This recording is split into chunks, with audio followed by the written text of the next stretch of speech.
اگر آپ مجموعوں پر فوکس کریں کہ کون سا مجمع اپنے خطباء کو کیسے سنتا ہے،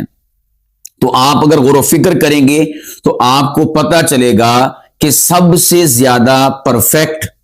اور بہترین اور خوبصورت اور جیسا سننے کا حق ہوتا ہے ویسا حق ادا کرنے والا اگر کوئی مجمع ہے تو وہ اہل تشیع کا مجمع ہے، وہ شیعوں کا مجمع ہے۔ آپ اہل تشیع کے مجمع کو دیکھیں، ان کا مجمع میں سمجھتا ہوں کہ کمال ہے، اس سے کوئی سروکار نہیں کہ وہ کیا بات کر رہے کیا نہیں کر رہے، حق ہے یا باطل ہے، اس کو میں ڈسکس نہیں کر رہا۔ میں اس وقت ڈسکس کر رہا ہوں سننے کو کہ ان کا مجمع سنتا کیسا ہے۔ میں سمجھتا ہوں کہ سب سے پرفیکٹ اگر کوئی مجمع اپنے خطباء کو متکلمین کو سنتا ہے نا، وہ اہل تشیع کا مجمع ہے، سننے کا حق ادا کر دیتا ہے، ایسے ہی سنا جاتا ہے۔ یہی طریق ہے سامعین کا، یہی طریق ہے سننے والوں کا، یا یوں کہیے کہ جو ذوق والے ہیں، شوق والے ہیں، باذوق افراد اور احباب اور سامع جنہیں کہا جاتا ہے نا، آپ نے اگر باذوق احباب دیکھنے ہوں تو اہل تشیع کا مجمع دیکھ لیجیے،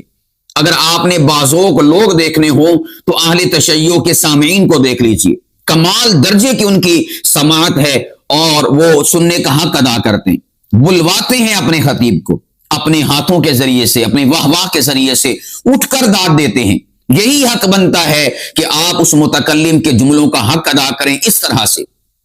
یہی حق ہے کہ آپ اس متکلم کے آنے کا حق ادا کریں اسی طرح سے، اچھی سماعت سے، اچھی داد سے، اچھی انداز سے، اچھے رد عمل سے، اچھے ریئیکشن سے، یہ آپ کا حق بنتا ہے۔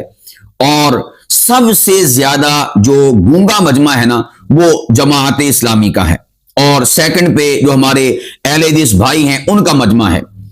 اور جو بریلوی بھائی ہیں اور دیوبندی بھائی ہیں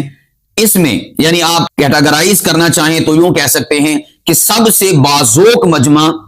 وہ ہے اہل تشیع کا، نمبر سیکنڈ پہ باذوق مجمع ہے ہمارے بریلوی بھائیوں کا،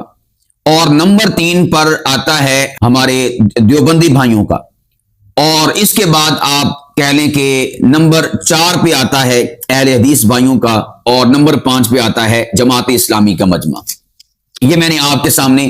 انتہائی زیادہ تجربات اور مشاہدات کی روشنی میں اور انصاف پسندی کے ساتھ اس کو کیٹاگرائز کر دیا ہے۔ اگر آپ احباب بھی انصاف کے ساتھ ان چیزوں کا جائزہ لیں گے تو آپ اسی نتیجے پر پہنچیں گے کہ سب سے اول جو سننے کا حق ادا کرتا ہے نا مجمع وہ اہل تشیع شیعوں کا مجمع ہے،